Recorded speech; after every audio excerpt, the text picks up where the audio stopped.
And of course, if any of the rest of you do want to give them a home, well, I'll crack them open. I figure in the meantime, we can get another character genned up too. Have a little bit of fun with that. So let me know. I always appreciate your support. I'm thankful when you do adopt miniatures, and it's so much fun to open them up and see what's in there and to imagine all the possibilities that you can run with those minis on your table and the alternate ways you can use them. To replace one piece with another, or to reconceptualize something, reskin a monster in a certain way. It's a lot of fun in its own way. It does build into the workshop environment that we have. It may not be directly something like character creation, but it's still conceptual. It's still things that we can think about to add or use at your own tabletop.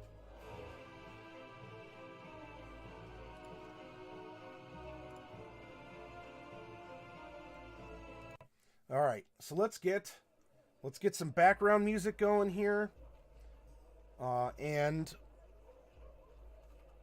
imagine all the possibilities. And you have those possibilities dashes. You realize you got another phase spider. Well, hey, I have 3 Monster Menagerie ones left. What are the odds that there's a phase spider in there? Come on. Yes, I do, Morgant. Or if you want to say Morgan and then T is separate.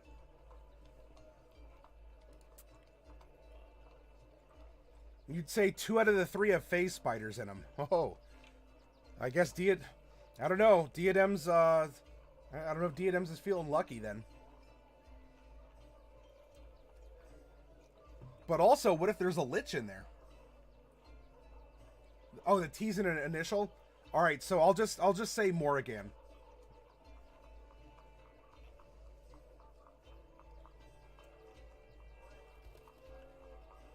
Oh, if it's diadems and all... Oh, so he'll get, like, the invisible phase spider, and then a phase spider, and then... I guess another phase spider in 3, just because? Because the memes are real. The memes are real. Oh, 44, we are just shy of rolling a male. So we have another female character. Roll a d10 on a 6. We have a gnome. Evens. Evens, it's a forest gnome. A female forest gnome, who are small, SMOL. Their alignment is 1339. We have a neutral good character.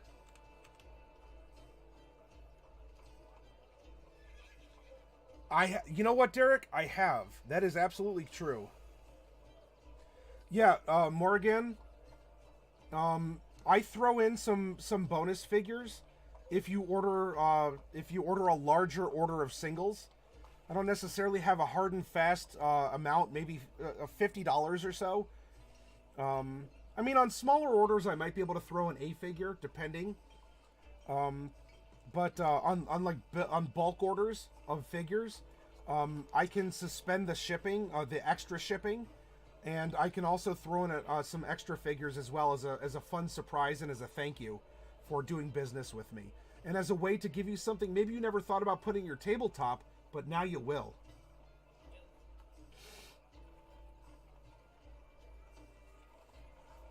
I don't know if anyone by that name is here, Gucci. But hello and welcome to you.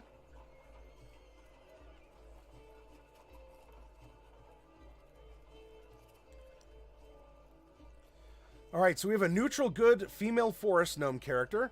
And we're going to gen her at level... Oh, we rolled a 93. Ooh, level 19. Oh, she's going to do something important, huh? That means... unless we roll a fighter for her, she'll have 5 stat bumps coming her way. Let's roll a percentile now and find out if any of those are going to be replaced with feats. On a 3, nope. All natural. All stat bumps. Next up, let's generate a personality for her through her background. There are 13 backgrounds. Let's see what we get. We roll number 3. A criminal or a spy?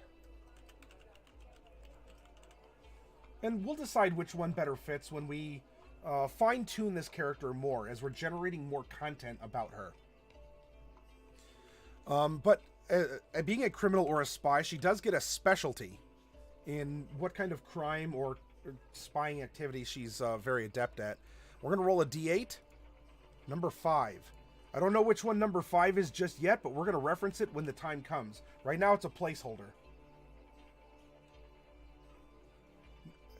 Well, we have something kind of like that.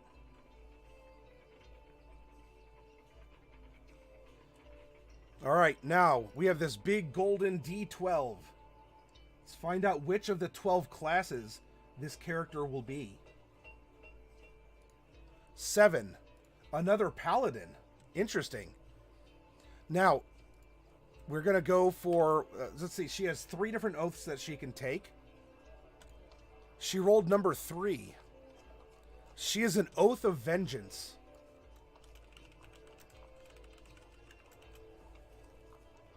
And her fighting style that she's going to take is also number 3. And that is a great weapon user. Interesting because she's a small race.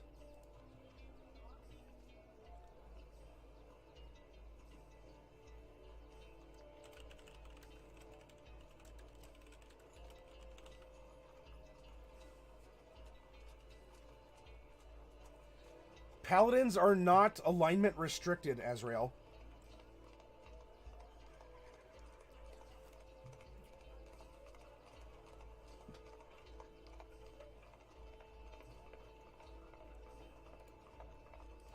Well, some of the weapons, a small race can only use at disadvantage because they are small. However, great weapon fighting can extend to versatile weapons such as a longsword. As long as she's using 2 hands to wield it, she can get the bonus.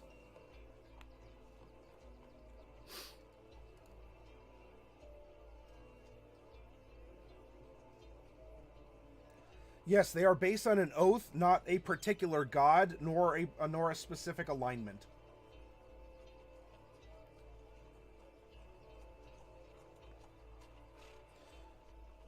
Okay. Being a gnome here, they start at 2 feet, 11 inches. And we are going to add 2d4 inches to her height. We're adding 5 inches. So she is 3 feet, 4 inches tall. We're going to take that same 5, multiply it by 1, and add that to her base weight of 35. So she is 40 pounds. There is not a great shield as a weapon, no.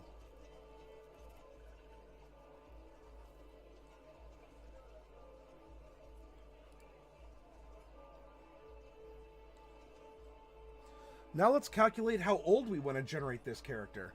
We're going to roll a percentile. 74. She is middle-aged. She's a middle-aged gnome.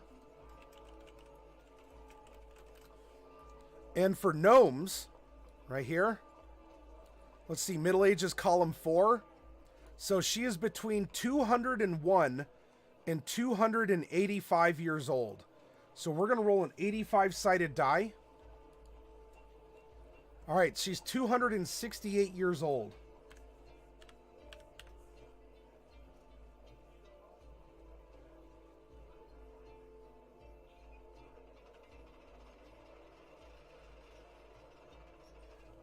A longsword, a warhammer, a spear, or a quarterstaff could be viable options, Elbrin. Can't say that I do. I can't say that I do, Gucci. Azrael, she's almost as old as you are. So what, Azrael, you're tickling 300?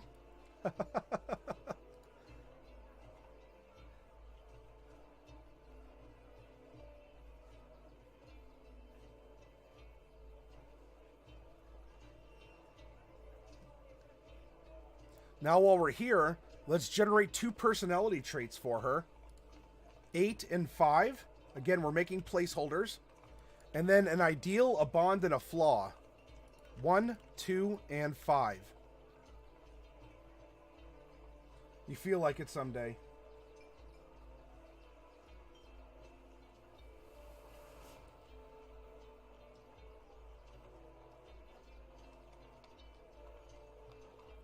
Oh, well, if you know him, okay. I don't know what to really tell you on that, Gucci.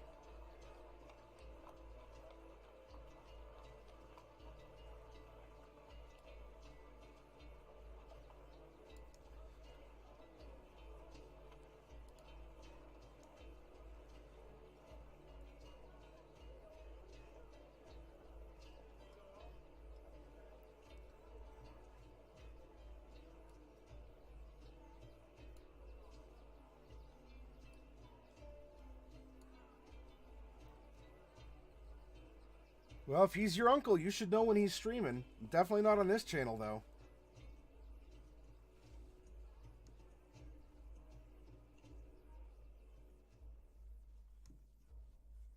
All right, now we have our random numbers generated.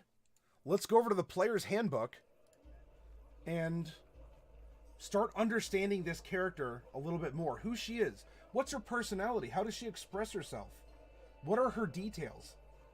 As we further define her from being just a set of numbers that existed randomly into coalescing her into something more tangible and real. Morgan, I created... Oh, how lewd. Hey, Lewd Dog, thank you very much for the follow.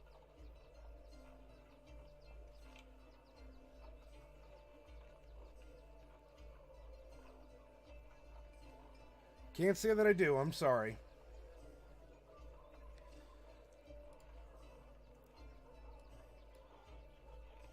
Alright, I like beginning with the character background because this is really going to give us the meat of the person's personality. It'll bring character to the character. I mean, you say, well, we have a paladin, and a neutral good one as we're exploring with Azrael, because you are not assigned an alignment. And in fact, here we have someone who's taken an oath as a paladin, but has a criminal background. Alright, now Gucci, I mean, if you've been building up to this, you got to find a better hobby. But, alright, well, if that's what this is coming to, and this is how you're spending your evening, I feel sorry for you. And I hope that you can find something better to do. But that's not what we do in this chat, alright?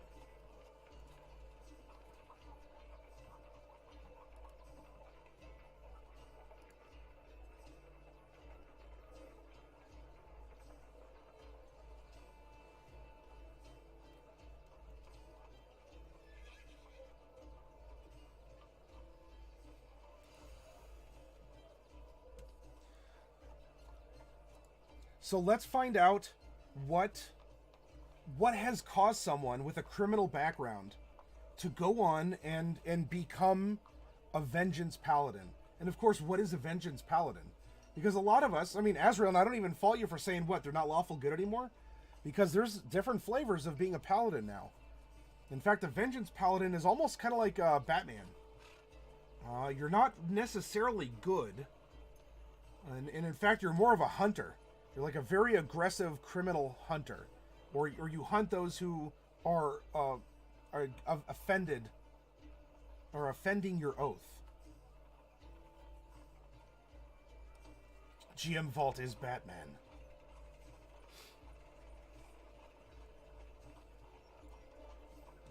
All right, with this background, we have proficiency in deception and in stealth.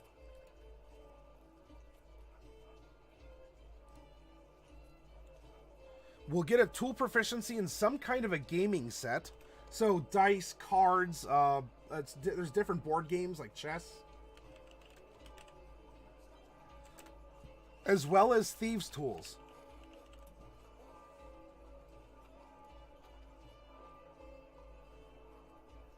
Hearing "I am Paladin, ma'am" from knee level would just make me crack up. Yeah, Alfred says I'm good. And he'd tell me the truth.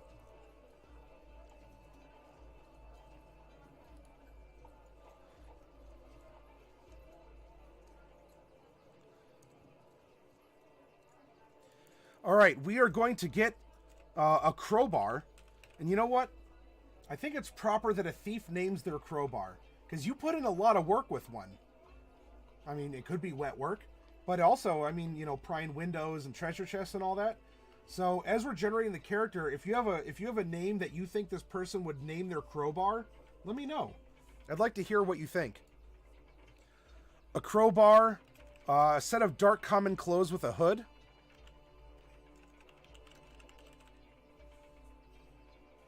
In a belt pouch with 15 gold. Ooh, it pays to be a... Crowbar could be your main weapon. You just treat it like a great club, which is two-handed. She can get that bonus, a great weapon fighting bonus with it.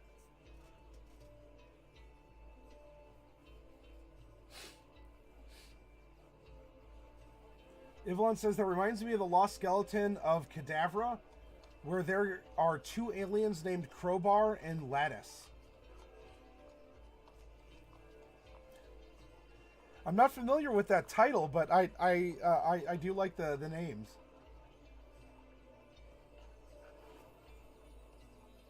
Elbrin says Skullthwacker. Well, would you use Skullthwacker to pry open a treasure chest also?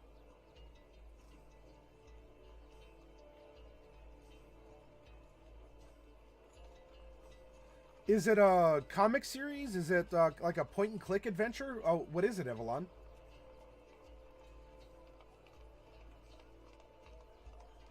There might be a skull in the chest, so yep.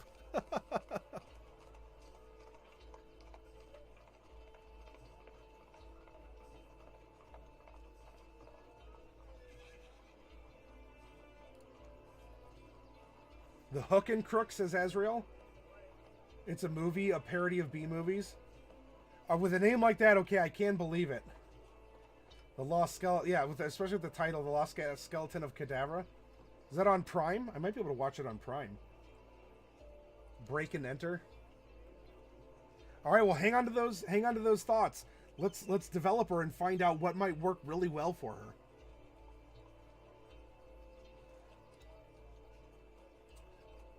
As long as the trailer is PG-13, I don't mind.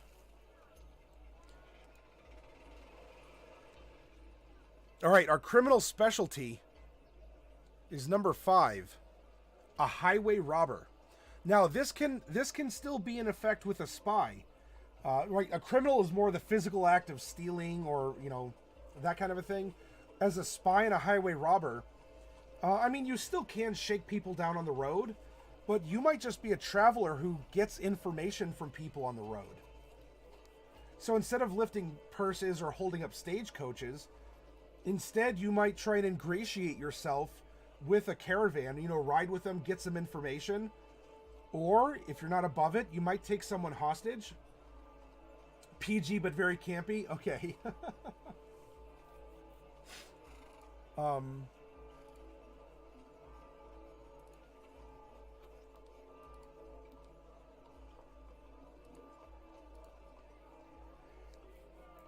So I'll post that up when we finish with this character. All right, Derek, have an awesome night, sir. Be well. Yeah, like an info seller or someone. We're talking about using the term tickle. Many people will threaten to tickle someone with a dagger right in the ribs. And you know what? If that's how she gets her information, she might abduct someone on the highway, get some information, tickle some information out of them. And there you go.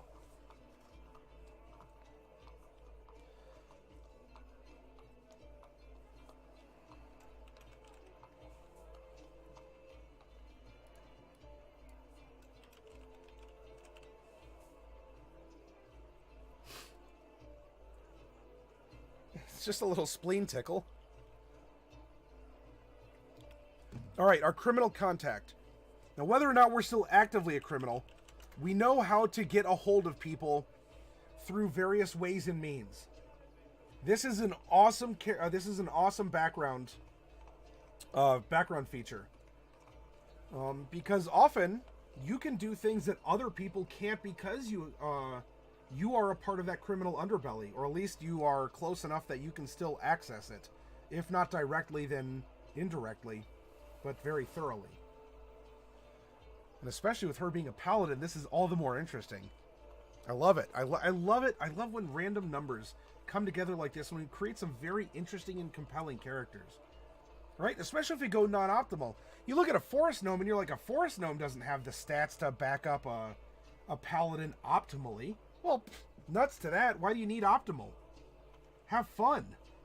I mean, yeah, she needs to be functional, but she can be functional for sure. And still have this unique character. All right, her personality traits. Let's figure out if she is more of the thief, the criminal, or the spy, more the info broker and dealer.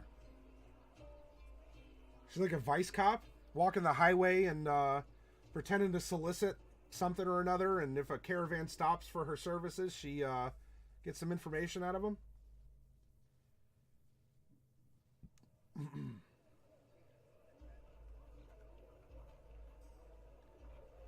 Back in my day, we rolled 3d6 in order, and we liked it. Old man Nivalon over here. We went straight down. No re-rolls. What do you? If you got a 1, that was a mark of pride.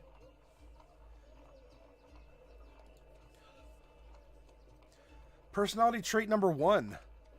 I blow up at the slightest insult. And number 5. I am incredibly slow to trust. Those who seem the fairest often have the most to hide. So she's suspicious and she has a short temper, and that might be taken as a short joke, and therefore, not only is she very suspicious of you, even more so, but she'll blow up on you. Get a 1, deal with it. Oh, you kids. Re-rolling 1s. Oh, whoa, whoa, whoa.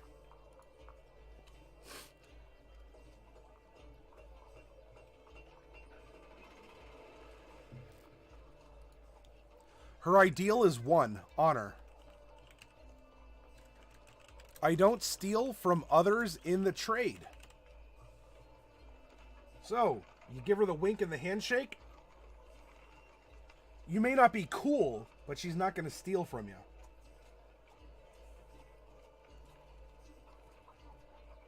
That could be a wee problem, says Ezreal. Bonds, a tiny bit off-putting. You're going to make her blow up, man. Watch it. She's a short fuse. Her bond is number 2. My ill-gotten gains go to support my family. Oh. So maybe she doesn't tell anyone about her family, but she does love them and wants to, look out after them.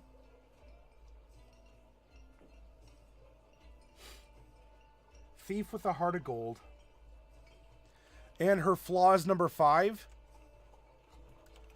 I'm guilty of a terrible crime. I hope I can redeem myself for it. All 73 of them? So she's a crazy cat lady is what you're telling me, Eldrin. A crazy cat lady thief.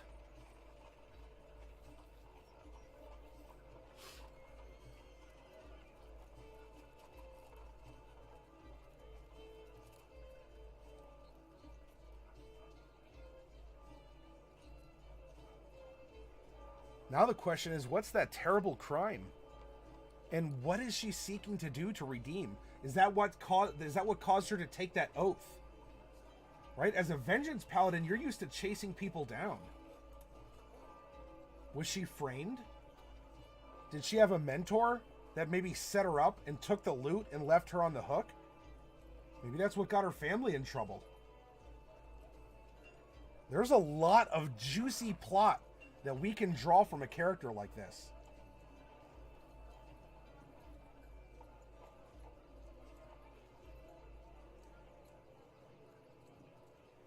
Oh, maybe she sends the gold to the family of someone she killed. Maybe that's what the crime was. She feels terrible about it. It was never supposed to be like this. You know, not like this. And so she does make up for it, being this silent benefactor. She knows that the money can never replace the lost person, but she still gives a portion of her money to the widow or to the widower or to whomever, the orphans, that she made because of that terrible crime. And maybe that's what led her off of the path of being a criminal and taking this oath of vengeance. I think we have some really juicy story content here. What if the person she killed was a member of her family? The plot thickens.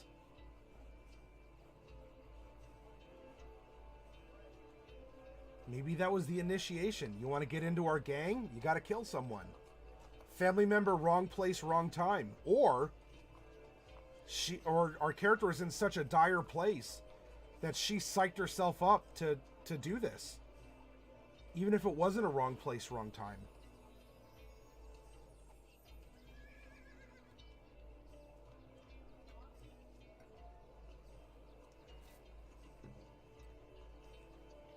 Well, I'd imagine that should the other twin have gotten it, then it's still killing a family member. Unless I'm missing an angle on this, Elbren.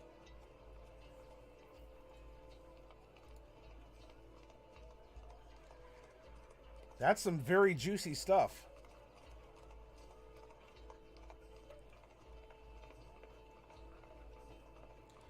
All right, let's go to races and go to Gnome.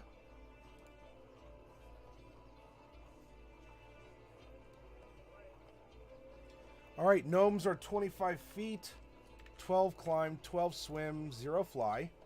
We do have dark vision out to 60 feet, so huzzah.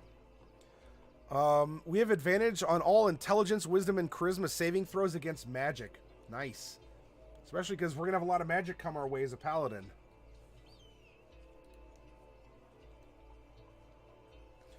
I'm just going to summarize this as Gnome Cunning. Languages. Common. Gnomish.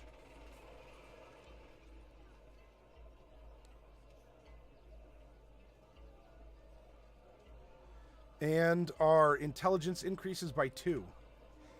By being a base gnome. Being a forest gnome, our dex score increases by 1. We are also a natural illusionist. You know the minor illusion cantrip? Intelligence is your spellcasting ability for it. So really, I guess we can just put natural illusionist over here. Minor illusion. Int. We'll save some space. And then we'll put speak with small beasts.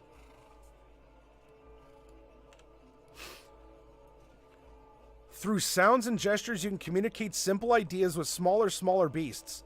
Forest gnomes love animals and often keep squirrels, badgers, rabbits, moles, woodpeckers, and other creatures as beloved pets.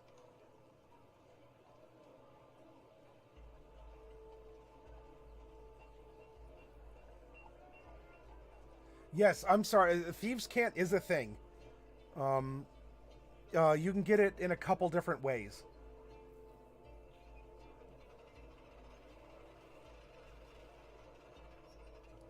A wild drunk appears. Well, hello. Welcome.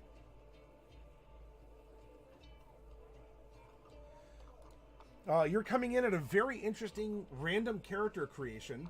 And so, you know, we're discussing ideas for backstory as we've generated it.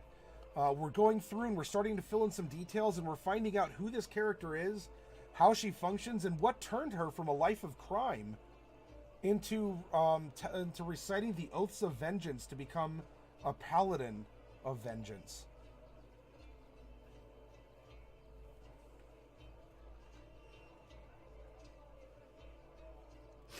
Well, we'll get into what that oath is and does here in just... we're almost to it. Almost to it. Alright, so we're floating our ability scores.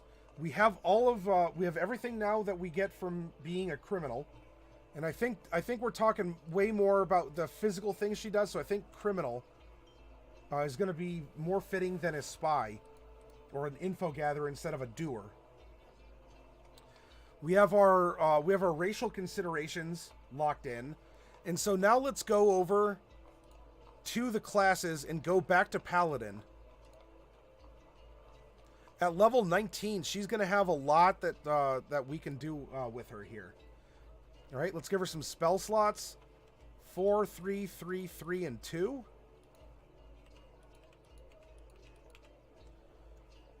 Her proficiency bonus is a +6. And we're going to start giving her abilities. All right, she's 19th level. She's a D10 hit die class, so she has 19 D10 hit die. Armor proficiencies, all and shields. Weapons, martial, and simple. No tool proficiencies. Wisdom and charisma are her saving throw proficiencies. Skills. Choose 2 from athletics, insight, intimidation, medicine, persuasion, and religion.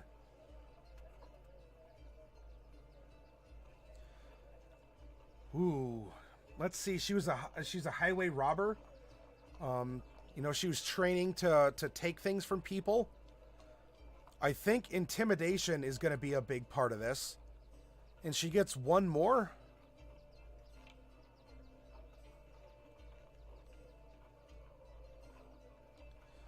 Well, she's taken her oaths.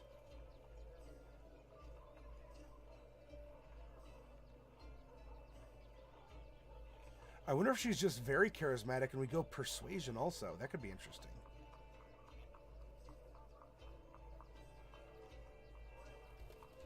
She tries persuasion. If that fails, it goes to intimidation.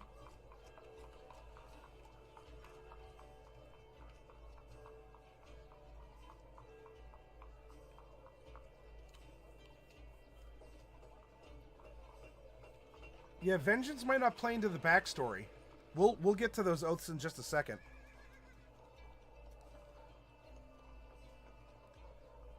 We'll try this. We'll make her a very charismatic paladin. Alright, she starts with a martial weapon and a shield, or 2 martial weapons. Well, she is a great weapon fighter, so I think we can eschew the shield. I mean, she could use one technically and go one-handed, or she could just not use the shield and wield something in 2.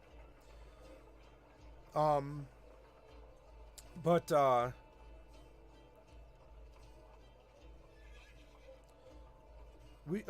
see, if you want her to wield that crowbar, let's see, that would be like piercing damage. I'm sure we could reflavor it as something else. But we could give her a 2-handed weapon to use. I mean, so we could still give her a shield. She could use it in 1 hand. But if she goes 2-handed, she'll get the great weapon bonus. So maybe we could reflavor that. It's a crowbar would be piercing damage. Something versatile. Oh yeah, it could be blunt or piercing. So we could go something like a warhammer, and reflavor the warhammer as like a big old crowbar.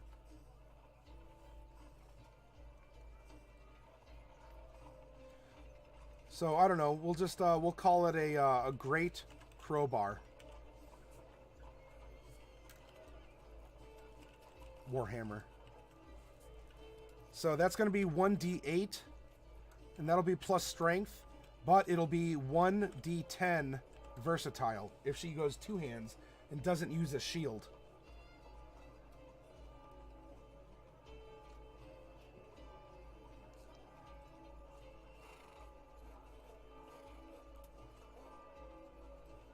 A human breaker bar.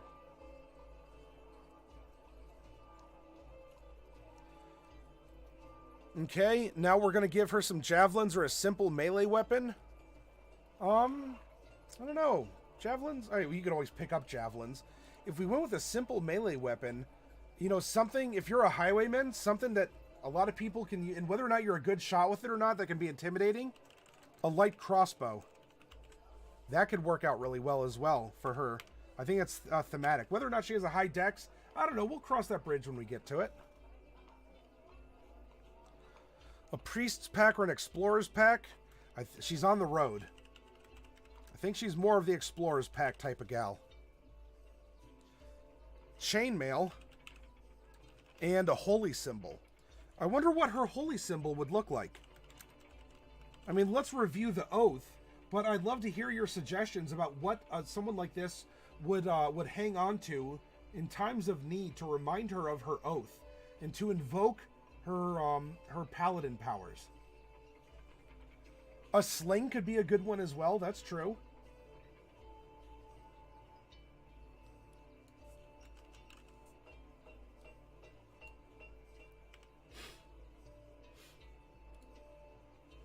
I mean, it could be whatever her personal symbol ends up being.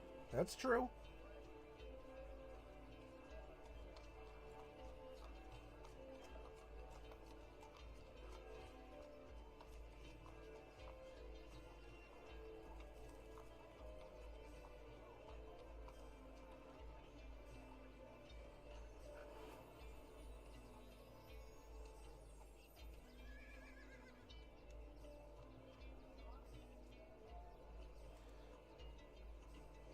Okay, we are going to get Divine Sense. So we can, it's an ability that we can use to kind of detect people's alignments in so much that we can detect their intentions. We also get Lay on Hands, which is a way that we can administer a healing power and being able to remove diseases and poisons from other people. We get a number of hit points we can recover among people equal to 5 times our paladin level. So we have 95 points of healing at level 19. Alright, great weapon fighting. When you roll a 1 or a 2 on a damage die from an attack you make with a melee weapon that you're wielding with 2 hands, you can re-roll the die and must use the new roll. The weapon must have the two-handed or versatile property to gain this benefit. Spellcasting, we're going to get to it. I wait until the end. Spellcasting requires numbers in the abilities, and we're not there yet. We are going to get Divine Smite, although looking ahead at level 11, it's actually going to be improved Divine Smite, which means that we can burn spell slots to hit even harder. Divine Health. We cannot succumb to disease. I'm going to fill in what our Sacred Oath is going to give us later. Let's look at what being just a paladin. All paladins, even Oathbreakers, get these abilities. An extra attack at level 5. Aura of Protection at 6th level, which is a really good ability. Aura of Courage.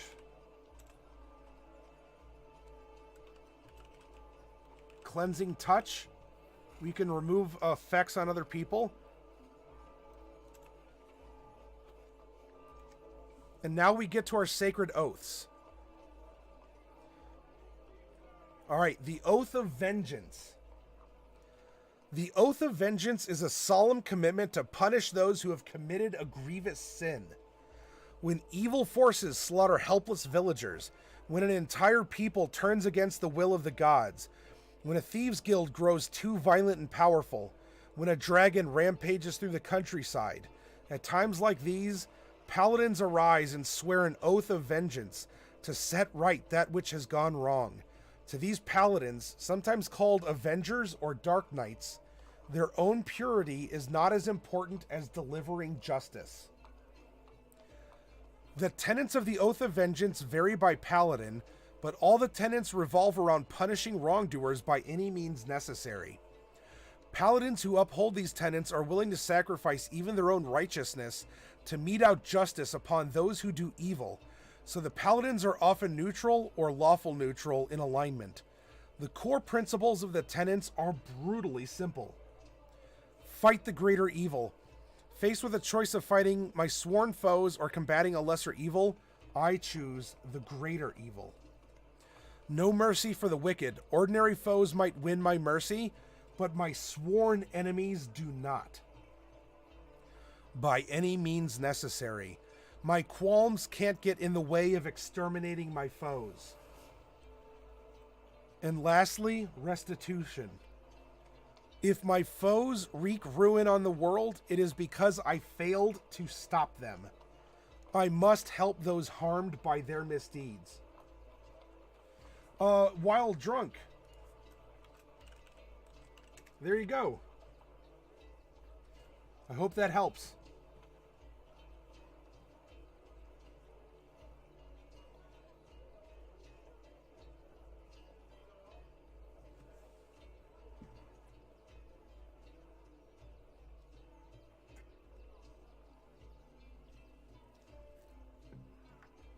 De nada.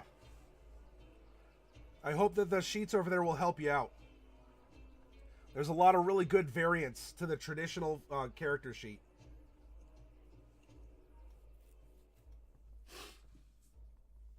Evlon, ew, variant sheets.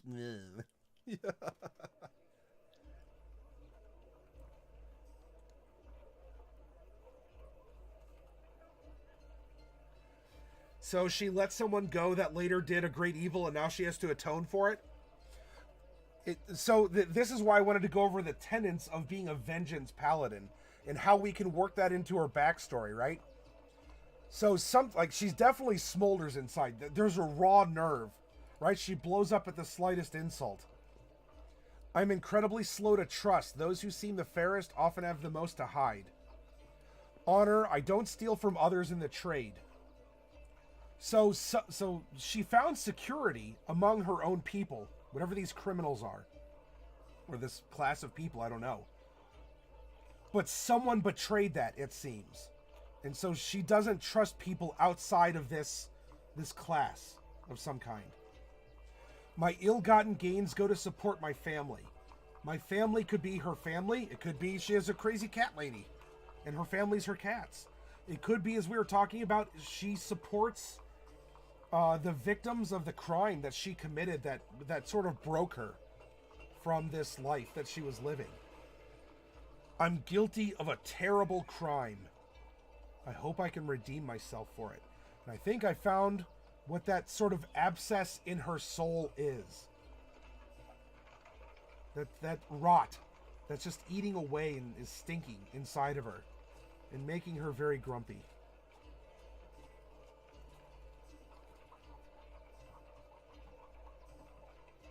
Jeez, Fluffy and Asriel.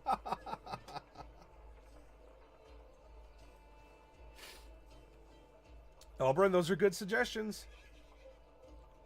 Right, but something took her away from maybe actively being a criminal, so it's fallen into the background of her life.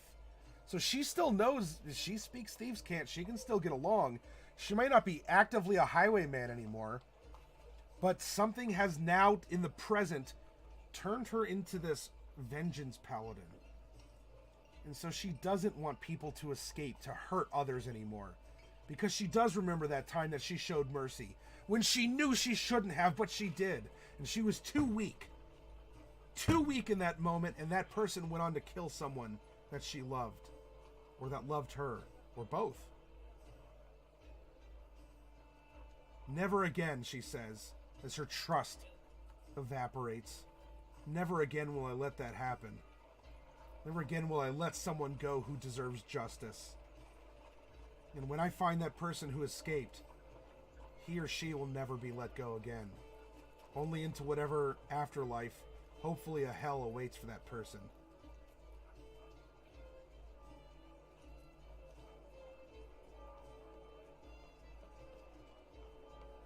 Hey, Dorak, welcome. Dorak, dude, you missed some hot box opening tonight. Just so you know.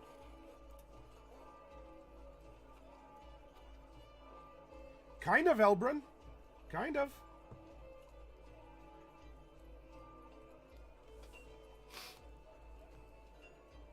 Does this seem like a compelling character? Would this be a character that you'd love to play? I mean, this is a non-optimal character. We're talking a forest gnome, someone who traditionally, lives, in giant mushrooms and talks to bunny rabbits and eats ripe fruit all year round. What has set her on this path? What is this seed of hatred in her heart? This is a compelling character. I love the character like this.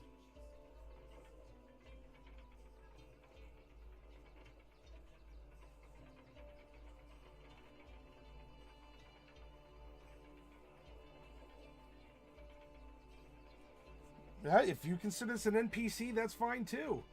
Maybe it's a compelling NPC for you if you wouldn't want to play a character like this.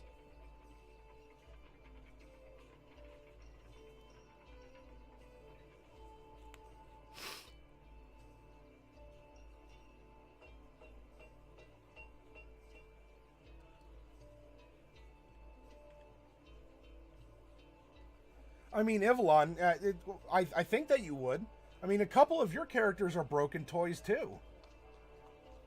I say that with all due respect.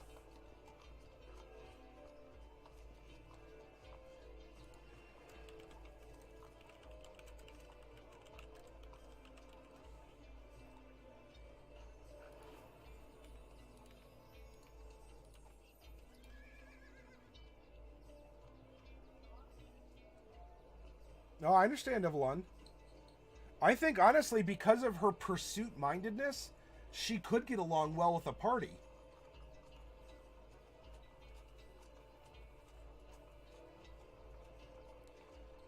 Gnomes, you think, are limited in what they can be good at? I don't know. I think it's difficult to make a bad character in 5th ed.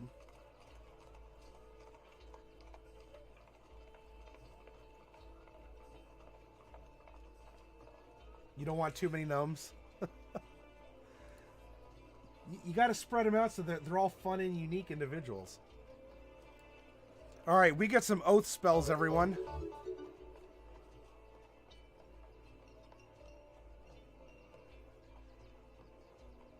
Oh, Dorak, thank you for that gift.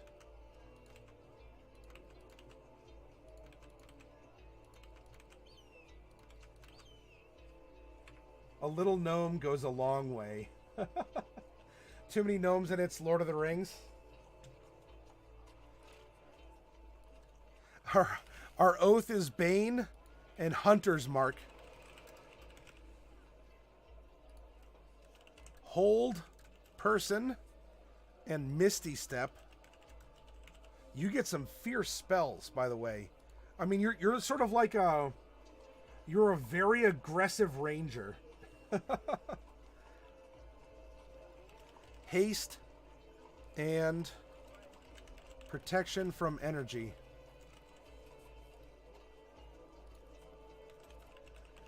Banishment and D-Door. Or Dimension Door. Hold Monster. And Scrying.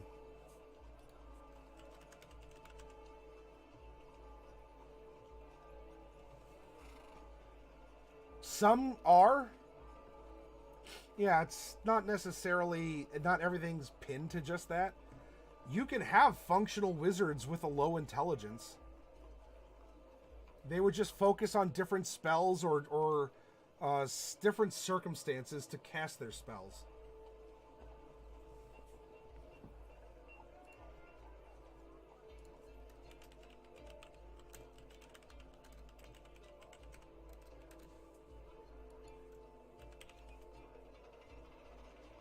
Okay, we'll get the spells prepared in a little bit. We cast off of Charisma. All right, we are going to get Channel Divinity.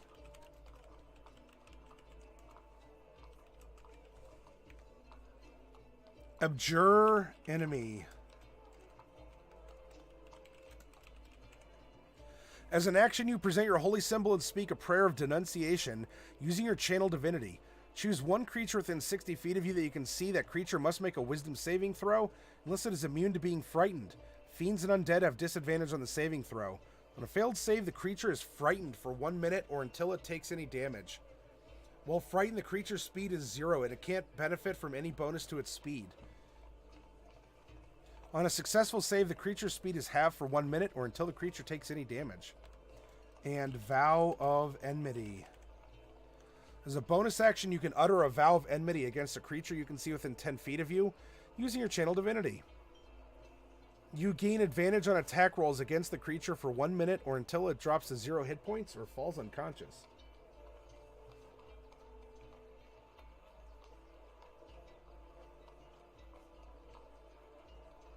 Hey, Ominous Giggle.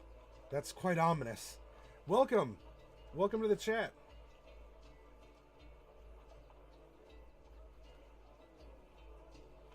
Yep. You guys are laying it out really well. And I'm sorry, Ominous, I missed your comment about Gnomezilla. The giant T-Rex made entirely of gnomes. So they still didn't figure out the arm thing. Relentless Avenger. By 7th level, your supernatural focus helps you close off a foe's retreat. When you hit a creature with an opportunity attack, you can move up to half your speed immediately after the attack, and is part of the same reaction. This movement doesn't provoke opportunity attacks. So you get to stay on them. At least better. Soul of Vengeance. Starting at 15th level, the authority with which you speak your vow of enmity gives you greater power over your foe. When a creature under the effect of your vow of enmity makes an attack, you can use your reaction to make a melee weapon attack against a creature if it's within range. And we're so close to being an Avenging Angel, which is our capstone ability at level 20. If we were one more level higher. At 20th level, you can assume the form of an Angelic Avenger. Using your action, you undergo a transformation. For 1 hour, you gain the following benefits. Wings sprout from your back and grant you a flying speed of 60 feet. You emanate an aura of menace in a 30-foot radius.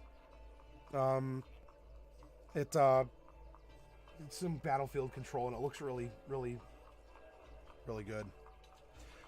And you need a long rest to be able to recharge it again. Hey, Delcorin, welcome. Hey, there you go. Not too bad a roll for your performance, Del.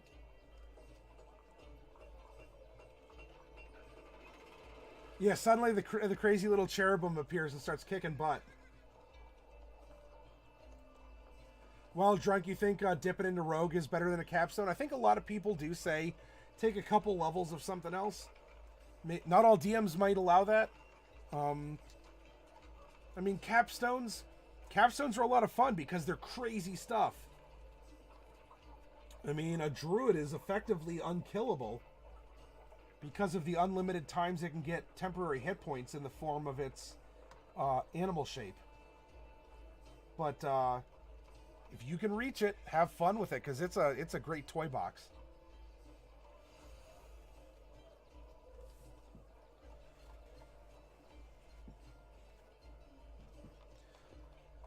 Whew, we have this kick butt little forest gnome that smolders inside. Not with a generic rage necessarily, but she definitely smolders inside. You know, something has this poor little girl's heart ablaze.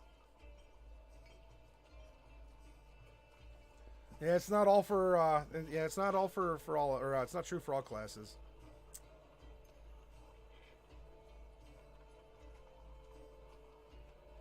Sorcerers, you're saying, have a bad one? I forget offhand what it is.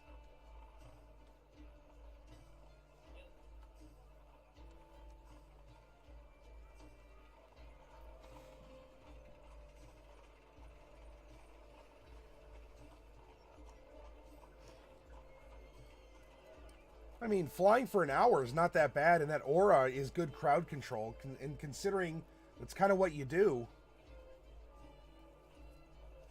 Her true love dumped her for a tall girl, says Azrael. So it comes back to short person syndrome. She's so frustrated. Instead of growing wings, she just grows an extra 3 feet.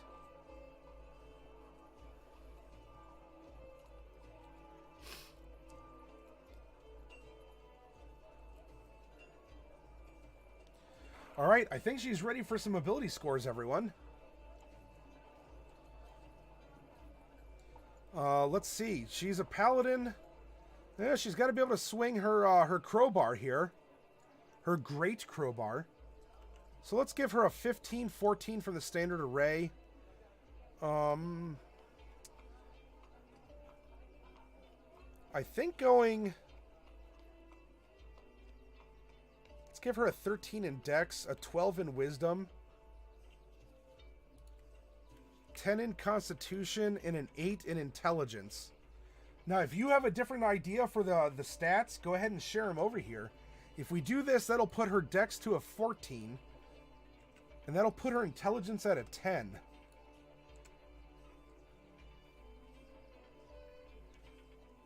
You think an 8 con?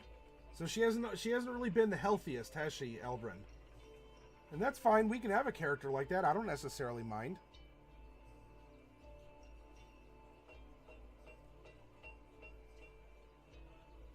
Enlarge Reduce was my Gnome Rogue's favorite ability. Ah. Hey, you know what? You only get it for a minute, but hey, that minute, you can do a lot of stuff in it. It's satisfying. Ominous. She's been driving herself to the edge for vengeance. Okay. I'm fine with that. That works. Right? Kind of at the expense of her own health. You know, she has divine health keeping her going, but that's it. Like, her rage is what's, you know, killing off the bacteria. But, you know, she herself has been living a hard life. Yes, Delcorin, that is correct. Now, we have 5 stat bumps we can give her. So we have 10 points to distribute into this character.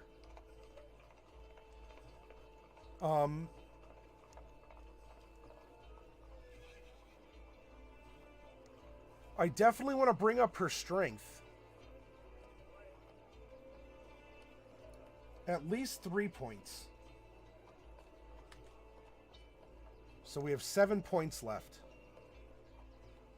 Charisma should go up probably also to... Oh, that should be an 18. So now we have 3 points left.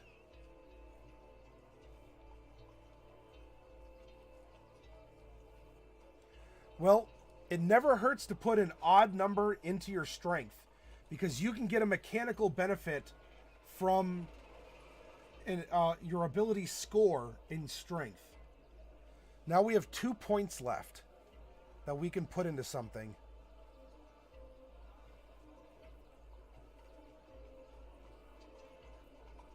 I wonder if we should just pop up her wisdom a little bit.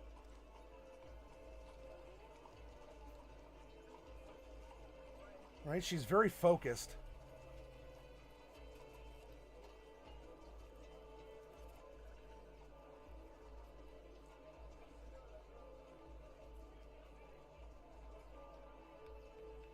However, she is proficient in her wisdom save.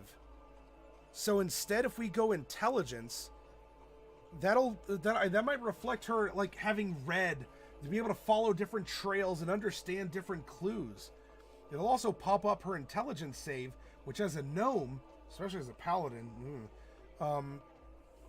that'll give her a little bit more survivability, I think, if we do it that way.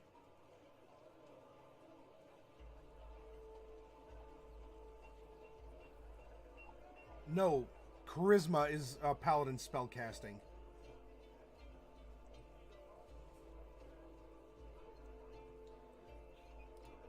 So if we do this, this will give her a 2 intelligence, 1 wisdom, 4 charisma, 4 strength, 2 dex, and -1 con.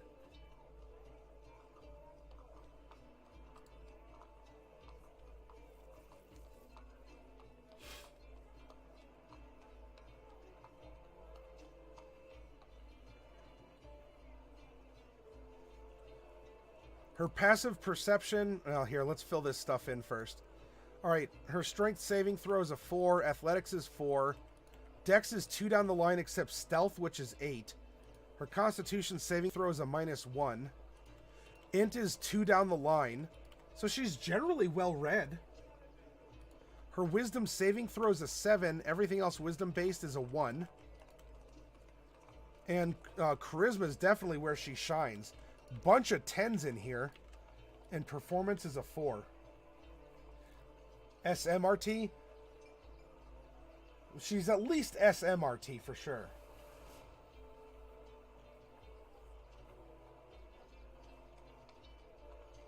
She made it this far for vengeance? Yes, Morgan. Armor class, she's wearing chainmail, so that's 16 plus a shield is 18. Of course, it goes down to a 16 if she goes two-handed. Now, if she wants to stealth, she's going to have to be careful which armor she wears. However, because she has a 14 dex, she could do something interesting, because paladins were used to being, full plate mail and whatnot. She could go medium armor. And in fact, if she went for a breastplate, she could have a 16 AC and not have disadvantage on stealth checks. And if she did want to have the shield, that would pop her back up to 18. So if she could, by 19, I imagine she can procure a breastplate. But that's 14 plus dex modifier max 2. Well, here we go. So if she got that, then she can stealth around with an 18 AC as a paladin and smite people from the shadows. Right? She can see people in the dark just fine. Or nearly just fine. It counts as dim light. Alright, her passive perception's 11. 10 plus her perception modifier. And hey, by the way, she's no longer a collection of random numbers. We can get rid of the standard array, and I'm open to names for this character. And remember, I think we have a good idea of her character, her story. She uses this great crowbar as her weapon. What is the name of her crowbar? Yeah, she could very well try and go for stealth and get advantage and such. Nice, a paladin with positive initiative modifier.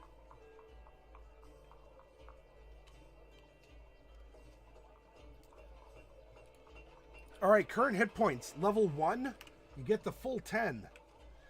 All the remaining 18 levels of her 19, you go half plus 1. Half of 10 is 5, plus 1 is 6.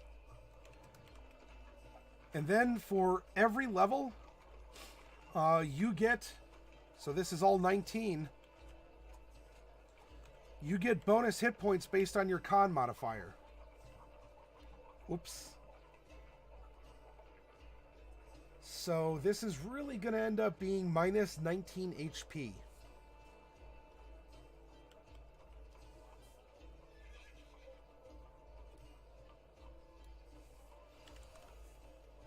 So we have 114... let's see, minus 9 is going to be 105. So she has 95 hit points at level 19.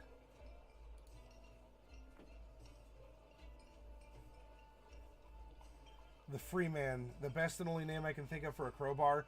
Morgan says the Kafau Ticklios.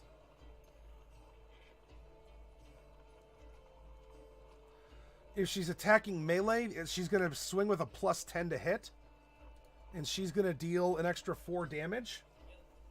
Of course, she can reroll if she's two-handing that thing. Now, a sling is dex-based, but you know what? She's no fool with dex-based weapons either. Makes her very versatile and dangerous. Plus 8 to hit, and she's going to get that extra plus 2 with that sling.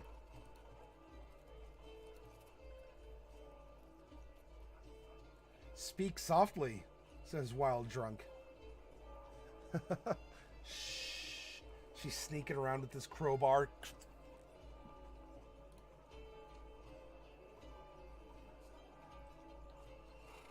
Great crowbar is called Big Stick. Well, I mean, if we're assigning her artifacts, I mean, that you can give her an artifact if you want, if you feel she deserves it. Her character sheet will be available to you on our channel at the end of the week here. Her spell attacks are going to be at a plus 10, 4 charisma, plus her 6 proficiency. And to resist her spells, you're going to need an 18. 8 plus whatever your attack is you calculated. The Unholy Sunder, says Ominous Giggle. So, well, we got to remember, if she's carried this since her days as a mere criminal, not even as paladin, would she have named her crowbar the Unholy Sunder? Because her crowbar's kind of grown up with her. And it's come along on this journey.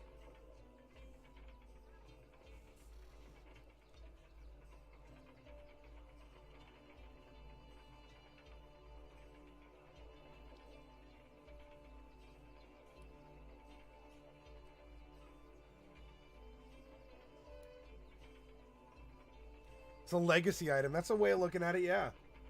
You just call the crowbar Bob.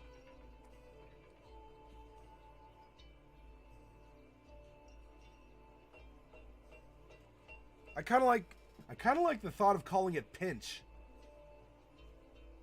Right? You're in a pinch, like pinch, and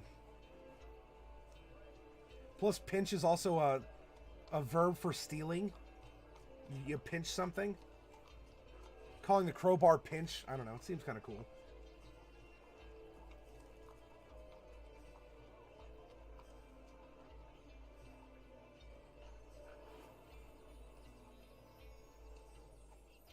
Hey, Morgan, if you want to go on quests, we actually have some quest prompts you can use in chat over here. If you want to go on adventures of your own in dungeons and forests and stuff, in tombs. Plan B. That's right. So that's the other end of the crowbar, if things are getting serious, right? If you can't pry it, knock it out.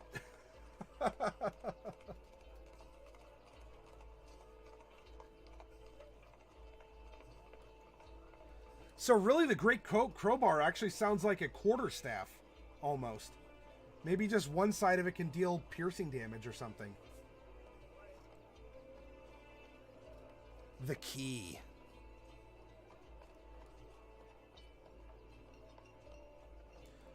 Okay, now that we have these stats, spellcasting. Remember, your oath spells are always there. They're always prepared because they're a part of who you are. You swore that oath. They are a part of you. In addition to those, you can prepare a number of spells as a paladin equal to half your paladin level rounded down. So in this case, it'll be 9. Plus your charisma modifier. So that's going to be, we can prepare 13 other spells that we can spread out among the 5 levels of spells that we can cast. And you can change it every day you pray for your spells, or meditate for them, or whatever you do. If you want to go heavy and go, 4, 4, and 4, and then go 1 level 1 spell, you can do that. If you want to go an even spread, or just like choose 1, 1, 2, and less, or more and more with a lesser and have more options, you can do that as well. You get a lot of flexibility. All right, Fluffy, have an awesome night. Thank you for the conversation. Also, thank you for your insight over in the project workshop about storytelling. That was really cool of you to do.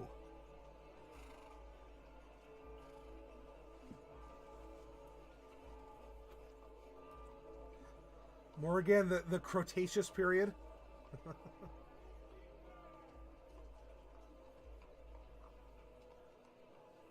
Sunder means split apart, which is great for a crowbar, whether it's prying something apart or bludgeoning something. Or bludgeoning something's head open.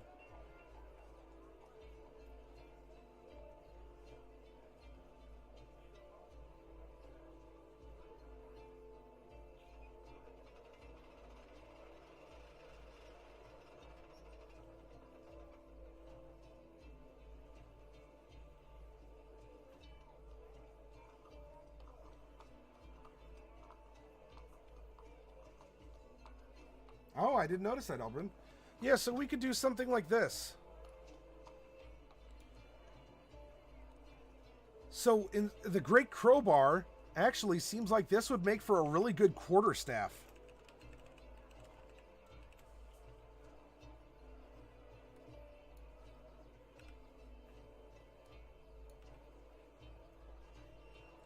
And if you want to name it, the one side that deals the piercing damage can be Sunder, and the other side that deals the bludgeoning can be Plan B, or it could be A Sunder, Plan B on the other side, if she's going two-handed with it.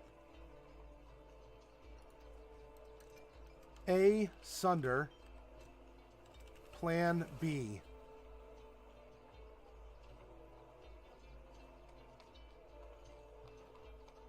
Oh, now we're just breaking. We're breaking things, Morgan.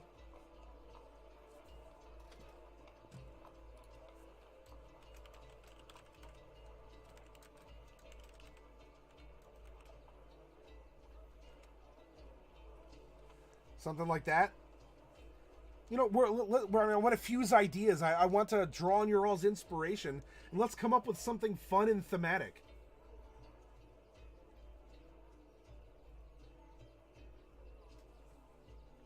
Asunder. Right. Waka Waka. Of course, if you want to name her Sling, too, you can.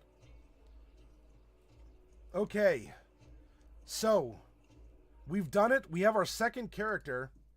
All she needs is a name. What's her name? This poor person. I don't know, maybe she's happy. Actually, maybe she's found happiness in her life. Her oath has freed her to do this thing. It's given her reason to not just drift around and be mopey, but to actually step up and do something to make up for the losses that she's caused in life. So what are we going to name our female forest gnome vengeance paladin, who's a former highwayman, like a highway criminal, oath of vengeance paladin? Does she have a name that people know?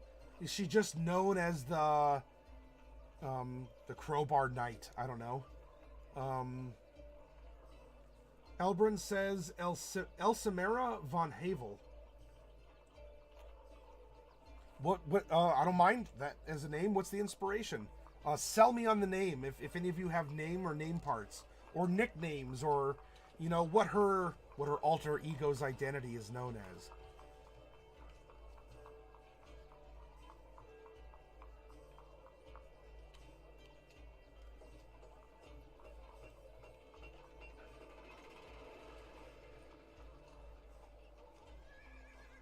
You know, is she Simera, the short shadow? I mean, we don't have to play off of shortness, but you know, is she Simera the Shadow von Havel?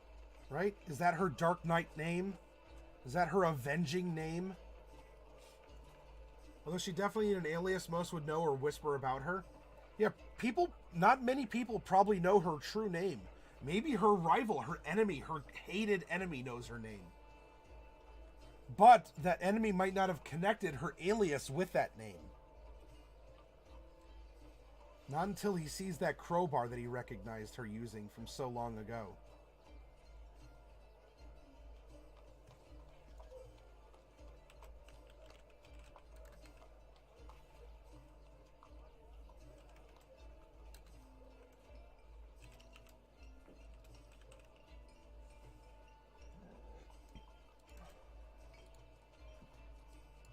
All right, what's our alias for our Venging Paladin here?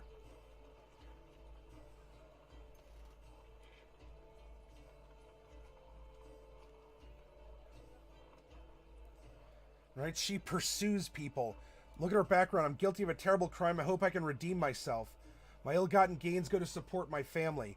I blow up at the slightest insult. I'm incredibly slow to trust. She has a sense of honor. She doesn't steal from others who are like her.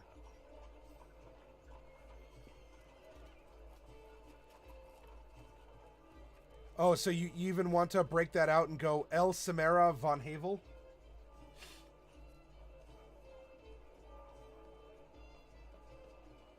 I'm glad it's helping you, Morgan.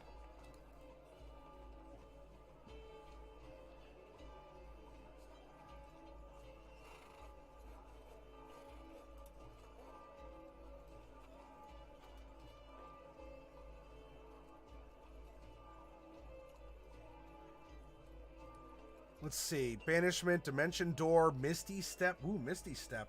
That could play into it. She's out on the highway. Dirt roads, mud. She has these Dimension Doors, Banishment, Haste, Misty Step. Oh! What about this? What about this? The Dust Devil. Simera, the Dust Devil von Havel. She's known as the Dust Devil. They're the little like dust ups that you see on roads. Right? When the wind blows and the dust kicks up. I mean, do you want people to take her seriously? Ankle biter, kneecap spain, the shin breaker.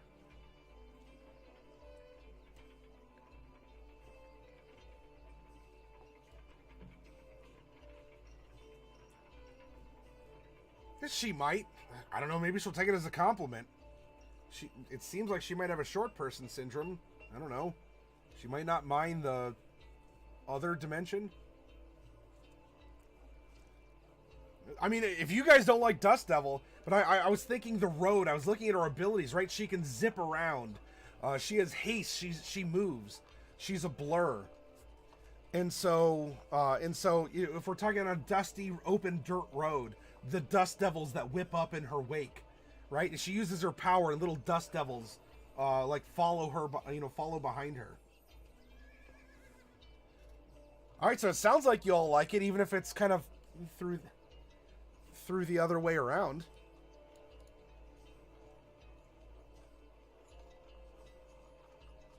You think just calling her Crowbar?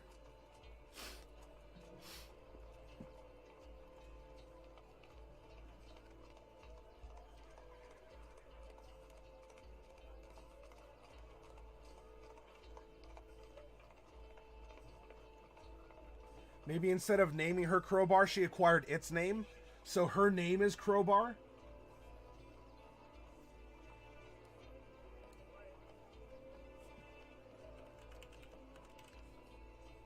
I'm fine.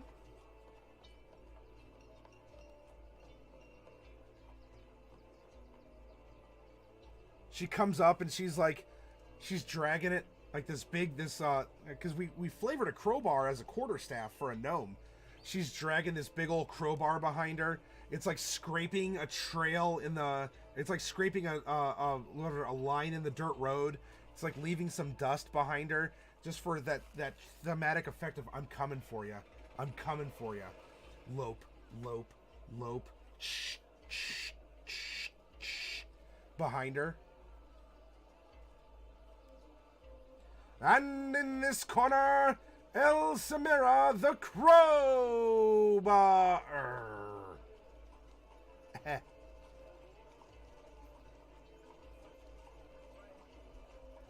She has a mask? Yeah. A mask, or she wears like face paint of some kind. Maybe she wears like the dirt of the road she's traveled.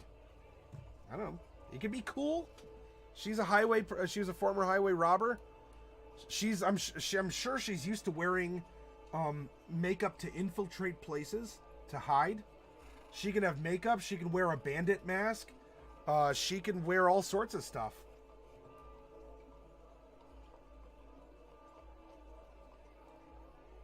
All right, Morgan. Make sure if you didn't already, you might have, but make sure you send me that list of minis to pull tonight to set aside for you, okay? Daily, my Spanish is making that L very hard to take. You mean the L?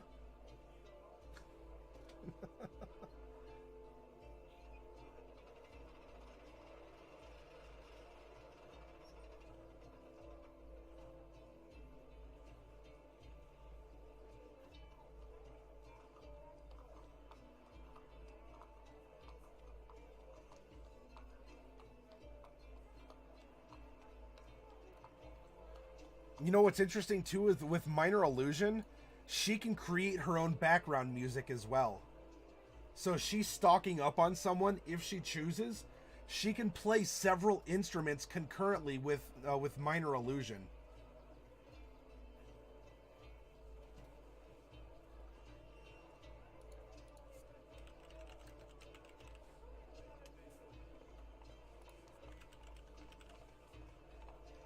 A crowbar is a palanca. Palanca. Palanca. Palanca.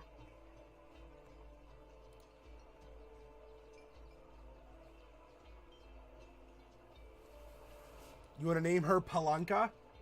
Instead of obviously crowbar, you want to call her Palanca?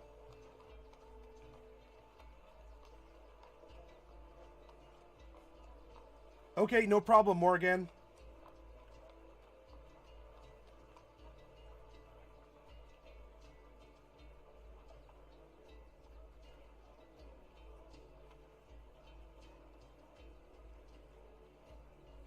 You want to go La Simera, Palanca, von Havel?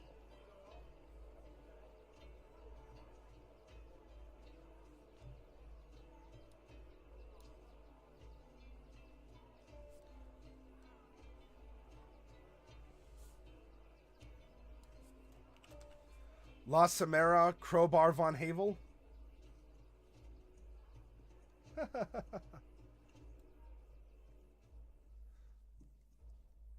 Or just combine it. La Simera.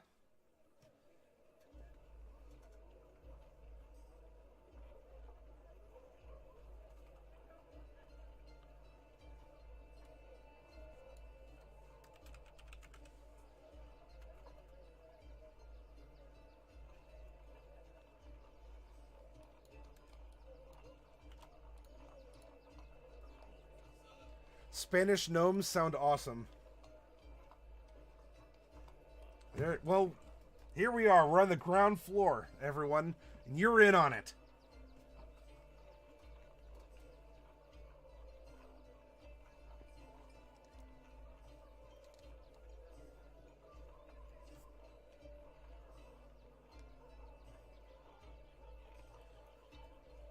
Mi uncle is Palanca. You killed my father. Prepare to die. Spanish gnomes make amazing chocolate and churros. That illusory... Hey, minor illusion, you can play several instruments in the background concurrently. So if you see her as kind of like a Zorro kind of figure, as avenging paladin, that can work. In Spanish, yeah, it probably wouldn't be von Havel. Because von is more from. Mom was from the west, dad was from the east. Yeah, you put them together, right? I don't really have a problem with that. It could be half Spanish, half Dutch. There we go. You know, the rock gnomes are the Dutch, you know, clearly the rock gnomes are the Dutch gnomes. They invented wooden shoes. Come on, clogs. Who wouldn't? The forest gnomes live among the gatos and the burrows and the Spanish isn't my strong point. The other small animals.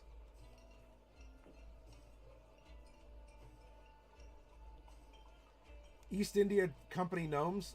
Shiver, says Elbrin. So there we go. Rock gnomes are Dutch. Forest gnomes are Spanish. Clearly.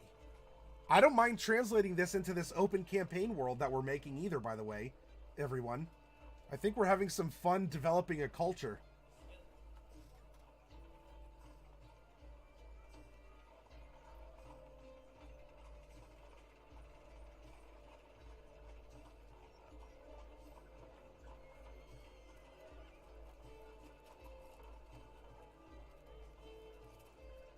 Ah, yes, the Ardeas.